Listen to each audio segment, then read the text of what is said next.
사람이 살아가는데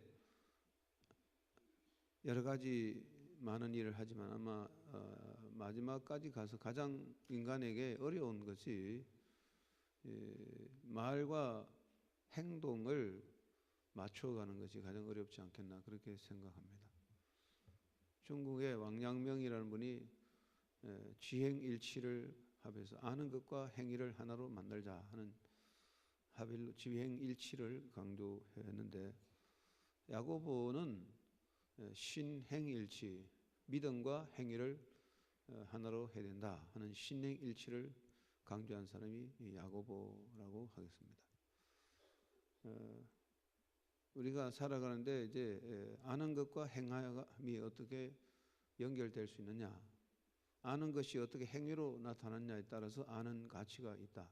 아는 것이 행위로 나타나지 않으면 알면 하나의 지식으로 끝난다는 이야기가 되겠고, 또 믿음도 행위가 있어야 그 믿음의 가치가 있다. 야고보는 가르쳤습니다. 이게 가장 어려운 과제다. 결국 우리가 많은 말을 하고 많은 것을 알 수 있지만 끝에 가서 내가 아는 것을 어떻게 행동으로 옮기고 내가 믿는 것을 어떻게 행함으로 나타낼 수 있느냐 하는 것이 가장 존재의 큰 과제가 아닌가 그렇게 생각을 합니다. 오늘 본문에 예수님 말씀하신 두 아들 이야기가 나오는데 아주 일반적인 누구나 다 아는 내용이 되겠습니다. 아버지에게 두 아들이 있었는데 어느 날 아버지가 큰아들에게 밭에 가서 일을 좀 해야 된다고 부탁을 했는데 큰아들은 선뜻 네, 아버지 시킨 대로 네 하고 대답을 했습니다. 그러나 실제로는 밭에 가지 않았으니까 일이 진행되지 않았습니다. 아버지가 아들을 믿었지만 일이 안 됐겠죠.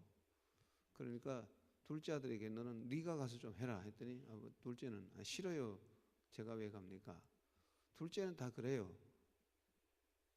뭘 시키면 형이 있는데 뭐 형 하지 제가 왜 해요? 늘 그렇게 나가죠. 그러니까 안 하겠다고 싫다고 그랬어요. 아버지가 뭐 어떻게 합니까? 안 간다는 녀석을. 그런데 아들이 아버지가 이제 부탁했는데 내가 또 이렇게 할 수 있냐 하고 돌아서서 안 되겠다 하고 밭에 가서 일을 했다는 거죠. 그래서 예수님께서 이 두 아들 중에 누가 정말 아버지의 뜻대로 행했느냐 물어보았던 것이죠. 여기 첫째 아들은 유대인이고 둘째 아들은 이방인이라고 보통 해석을 일반적으로 합니다. 유대인들은 하나님 앞에 예예 우리가 하나님의 백성이다, 선택된 백성이라고 그렇게 강조하고 있지만 실제로 하나님의 뜻을 거역했다. 예수님이 오셨을 때 예수님을 거역했다고 하는 것을 쓰시고, 이방인들은 하나님을 모르지만 예수님을 메시아로 받아들였다고 하는 것을 설명하는 중요한 하나의 교훈입니다. 이건 이제 여러 가지 해석이 되지만 순종에 대한 가장 대표적인 사건으로 해석되는 것이죠. 첫째 아들은 예예해서 아버지의 마음을 기쁘게 했습니다. 말이라도 잘하는 게 좋은 거죠. 말 한마디로 천냥빚을 갚는다고 아버지 앞에 예예 하는 게 참 좋았는데, 이 아버지가 그 말을 들을 땐 좋았지만 실제로 밭에 가서 일을 안 했기 때문에 이게 사건이 생기게 됩니다. 왜냐하면 농사를 지어보면 아시겠지만 농사라고 하는 때가 중요하거든요. 때를 놓치면 안 돼요. 다른 일은 미뤄놔도 되지만 농사는 그렇지 않아요. 물을 줄 때 줘야 되고 씨를 심을 때 심고 그다음에 이제 거름을 줄 때 줘야 되고 이런 때가 있는 거지. 아무 때나 물 주거나 아무나 가서 거름 주거나 그러면 안 되거든요. 때를 놓치면 농사가 안 되기 때문에 그 때가 참 중요해요. 그런데 이제 아들이 아버지에게 예해해서 기분은 좋았지만 농사가 안 되잖아요. 결국은 그 아들은 농사에 일을 이루지 못했던 것이죠. 이것은 이제 어떻게 보면 여러 가지 있지만 회개 없는 종교 행위 이렇게도 분석할 수가 있습니다. 말은 잘 하지만 실제로 삶을 통해서 행동하지 않는 신앙, 죽은 종교다 그렇게 말할 수 있고, 둘째 아들은 겉으로는 아니라고 했지만 노노 싫다고 했지만 돌이켜 반성하고 안 되겠다, 아버지 부탁인데 그럴 수 있냐 하고 가서 일했기 때문에 겉으로는 아니라고 했지만 속으로는 행동했다. 결국 신행일치, 언행일치라고 하는 그런 것으로 예수님은 둘째 아들이 잘했다, 진짜 착한 아들이라고 하는데, 결과적으로 여기서 종합해 볼 때 정말 좋은 아들은 예하고 행동하는 사람이 제일 좋은 아들이다, 그렇게 볼 수가 있습니다. 우리가 하나님의 자녀되고 구원받은 것은 원래는 불순종의 자식들인데 하나님께서 우리를 택하셔서 구원해 주시기 때문에 하나님의 자녀가 됐습니다. 그래서 사도 바울은 우리는 불순종의 자식이지만 하나님 은혜로 부름받아서 이삭의 후손이 됐다. 그래서 이삭은 순종의 자식으로 대표적인 인물, 순종의 대표적인 인물이 이삭입니다. 이삭의 행보를 보면 특별히 이삭이 뭘 했다는 업적은 많이 나오지 않지만 이삭은 하나님의 은혜를 가장 많이 누린 대표적인 인물인데 이삭이 뭘 했다는 업적은 잘 안 나오죠. 그런데 이삭의 중요한 것은 순종이잖아요. 그래서 우리가 성경에 아브라함과 이삭과 야곱의 하나님 그런다고요. 이삭이 뭐 했냐 한 게 별로 없어요.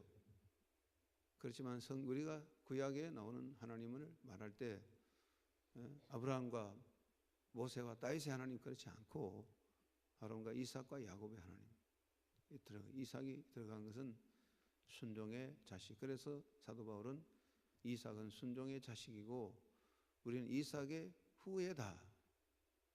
불순종의 자식이 예수 그리스도를 믿음으로 순종의 자식이 됐다, 이렇게 쓰잖아요. 우리가 이제 좋은 아들이 누구냐? 결국은 순종하는 사람이다, 그런 이야기죠. 뭐 못되고 나쁜 짓을 따라가는 건 좋은 순종 아니겠죠. 그러나 우리가 하나님의 뜻에 순종하는 것이 가장 좋은 건데, 순종이 뭐냐? 결국은 신행일치라는 이야기겠죠. 우리가 믿는 것을 행위로 어떻게 나타내느냐, 이것이 가장 어려운 과제, 일생의 과제 중에 가장 어려운 것이 이것이다. 말은 많이 할 수 있지만 말을 어떻게 행하느냐가 어렵고, 믿는다고 하는 건 말하지만 믿음을 행위 속에 나타내는 게 어렵고, 기도는 많이 하지만 기도에 대한 행동을 따라가는 게 어렵다고 할 수가 있습니다. 여러분 구약 공부를 많이 하면 아시겠지만 한 가지 참 안타까운 것은 이스라엘 역사, 유다 남왕국 북왕국이 망해버린 거. 다윗이 그렇게 일으킨 강대한 하나님의 은혜로 이룬 다윗 왕국이 왜 남북으로 갈라져서 망했나, 안타까운 이야기인데 그 교훈이 여러 가지 있지만, 여러분 그 막강한 다윗 왕국이, 통일 다윗 왕국, 다윗이 이룬 왕국이 분련되어 남북으로 갈라진 그것은 솔로몬이 죽은 다음에 일어난 것인데, 솔로몬 대단한 사람이 3천 잠언을 쓰고 그런 사람이었습니다. 그러면 솔로몬이 하나님께 기도할 때 하나님, 나는 하나님의 말씀을 듣는 귀를 주옵소서라고 기도할 때 하나님 기뻐하셨습니다. 그래서 하나님이 솔로몬에게 모든 것, 너가 순종의 마음을 구했으니 나는 너에게 모든 부귀영화 다 주겠다 해서 약속대로 하나님은 솔로몬에게 엄청난 권력과 모든 복을 주셨는데요. 그런데 솔로몬의 이후에 나라가 나눠졌는데, 잠언, 여러분 성경 신명기 17장을 보면 하나님께서 너희 앞으로 왕을 세울 것이다. 신명기서는 출애굽 이후에 왕국이 이루어지게 주어진 말씀이잖아요. 내가 앞으로 너희들이 왕권, 왕국제도, 너희가 앞으로 왕권을 세우고 왕국을 이루어서 왕을 만들 텐데, 왕이 되면 하나님께서 왕이 누구든지 왕이 되면 세 가지를 지켜야 된다. 첫째는 왕은 자기를 위해서 은금을 많이 쌓아서는 안 된다. 둘째는 왕은 자기를 위해서 여자를 너무 많이 건너리면 안 된다. 셋째, 왕은 자기 위해서 말을 너무 구하기 위해서 사람을 이집트로 보내거나 하지 마라. 즉 말하면 자기 왕권을 위해서, 권력을 이루기 위해서 그런 군대를 너무 강하게 하다고 백성들을 힘들게 하지 말라고 세 가지를 신명기서 17장에 명령을 했어요. 하나님이 명령했어요. 근데 솔로몬이 왕이 되고 이 하나님의 명을 하나도 안 지켰어요. 하나님 앞에 기도할 때 내가 듣는 마음을 주옵소서 해서 하나님이 솔로몬이 지혜를 주셨지만 솔로몬이 왕이 되고 통치를 하면서 신명기 말씀을 하나도 안 지켰어요. 솔로몬은 첫째, 자기를 위해서 어마어마한 부귀 영화를 누렸습니다. 다윗은 통치 중에 정말 어려운 도중에 나라를 일으킬 때 다윗은 철저하게 하나님 중심을 하면서 자기를 위해서 언금을 모으지 않았어요. 다윗은 철저하게 모든 금은 보화를 모아서 성전 건축을 위해서 전부 모은 거예요. 다윗은 모든 그 언금을 모아서 성전 건축을 위해 준비했지 자기 개인을 위해서 쓴 거 하나도 없다고. 다윗이 그런 점에서 하나님 다윗을 사랑하시죠. 그런데 솔로몬은 너무나 많은 부귀 영광을 자기 위해서 언금을 자기 위해서 쓰게 된 것이죠. 두 번째, 솔로몬 시대 다윗 왕궁에 3천 궁녀가 있었다고 하니까 이것은 하나님의 법을 완전히 어긴 거예요. 그리고 세 번째, 다윗은 자기 영광을 위해서 부대를 강하게 쓰고 성전 관리하는 사람들, 시위대들을 금방패를 들게 하고 엄청난 마병을 준비하기 때문에 이스라엘 백성들이 엄청난 고역으로 세금을 바쳐서 고생을 하게 되기 때문에 그것 때문에 일어난 사람이 여로보암의 반역 개혁인 것이죠. 결국 솔로몬은 참 지혜의 위대한 왕이지만 솔로몬은 자기가 구할 때 하나님에게 듣는 마음을 주소서라고 구했지만 왕이 되고 나서 신명기법을 안 지켰습니다. 결국은 솔로몬 이후에 나라가 나누어지게 되고 솔로몬 때 수많은 이방 여자가 들어오면서 우상 숭배의 뿌리가 깊이 내리게 되었죠. 우리가 이것은 정말 우리가 솔로몬이 기도대로 응답받아서 지혜를 얻었지만 하나님의 신명기법을 어긋나게 했던 왕이다. 안타까운 일이죠. 이것을 우리가 생각하게 됩니다. 그래서 예수님이 이 말씀을 하셨습니다. 순종의 아들이 진짜 아들이다. 그런 이야기를 했습니다. 잠언서 16장 1절 사람의 경영, 인간의 경영은 사람에게 있지만 그 일의 성취는 하나님으로부터 나온다. 잠언서 16장 1절 유명한 말씀이죠. 말의 사람의 경영은 사람에게서도 말의 응답은 하나님으로부터 나온다. 이게 유명한 말씀이죠. 그런데 이 잠언서는 적어도 BC 1000년 전에 서여졌다. 1000년 전에 서여졌다고 하는데 그 이후에 우리가 잘 알지만 삼국시대, 중국 삼국시대에 주후 약 200년, 250년 삼국 위촉, 한촉, 위나라, 오나라가 싸우고 하는 삼국시대에 있었던 최고의 한촉의 그 책략가 누구냐? 제갈공명이잖아요. 제갈공명. 제갈공명은 중국 역사에 가장 뛰어난 그런 정치적인 인물이고 책략가인데 제갈공명이 남긴 말 중에 가장 대표적인 말이 이겁니다. 모사는 인간에게 있고 모사 죄인이요 성사 죄천이다. 이게 제갈공명이 마지막으로 남긴 말이죠. 모사 죄인이요 성사 죄천이다.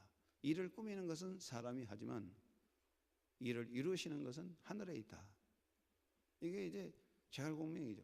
굉장히 지혜롭게 엄청난 책략을 썼지만 그대로 안 되잖아요. 사람의 뜻대로 안 되거든요. 그래서 모사는 죄인이요 성사는 죄천이다. 참 그게 잠언서에 나오는 말이잖아요. 이 제갈공명이 잠언서를 읽어보지 않았지만 똑같은 이야기를 한 거죠.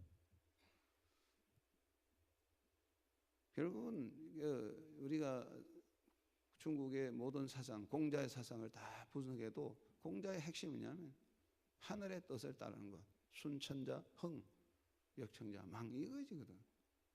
이거 하늘의 뜻을 따르는 것이 되는 것. 이게 결론이란 말이에요. 성경에 나오는 모든 인간의 지혜는 그겁니다. 결국은 사람이 하는 일이 뭘 하겠느냐? 하늘의 뜻을 따라야 된다. 그들은 하늘을 그냥 하늘이겠지만 결국 하나님의 뜻이 가장 위대한 것인데 우리가 결론적으로 우리가 인생을 돌아볼 때 모든 일을 우리가 엄청 일을 하거나 뭐 다 할 수 있죠. 인간 하나가 이룰 수 있는 일은 엄청난 역사를 바꿀 수 있고 또 한 사람이 그냥 평범하게 살 수도 있고 그렇지만 이랬던 저랬던 얼마나 많은 일을 했냐 뭐 그런 건 다 중요하겠지만 결론적으로 우리가 하나님이 원하는 뜻을 어떻게 이루느냐가 마지막에 결론이다 이야기입니다. 오늘 2016년도 우리가 예수님 말씀을 생각합니다. 누가 아비의 뜻대로 했느냐? 나는 하나님 뜻을 얼마만큼 따라가고 있을까를 생각하면서 여러분의 기도와 삶이 하나님 뜻에 순종되지는 그런 삶이 되시고, 만약에 여러분 기도로 놀라운 응답을 받았다면, 기도한 결과에 큰 응답이 있었다면 아버지 뜻을 이루게 되시기 바랍니다. 우리 교인 중에 뭐 어떤 분은 자기가 기도한 제목 20가지 기도를 제목을 정했는데 하나도 없이 다 이루어졌다. 그런 우리가 볼 땐 저 사람이 철도 없이 신앙이 있나 그래 보이는데 내가 볼 때는 근데 그렇게 다 응답됐다고 저 고백하는 걸 들었는데 그렇습니다. 뭐 100가지 응답됐을지라도 중요한 것은 그 응답된 결과에 우리 하나님 뜻을 이룰 수 있는가를 생각해야 되는데 여러분 모두가 정말 하나님 앞에 좋은 아들, 아름다운 아들 되시고 그 아들 정말 아버지 앞에 좋은 아들 되셔서 하나님의 은혜와 복을 다 누리게 되는 행복자가 되시기를 간절히 바랍니다.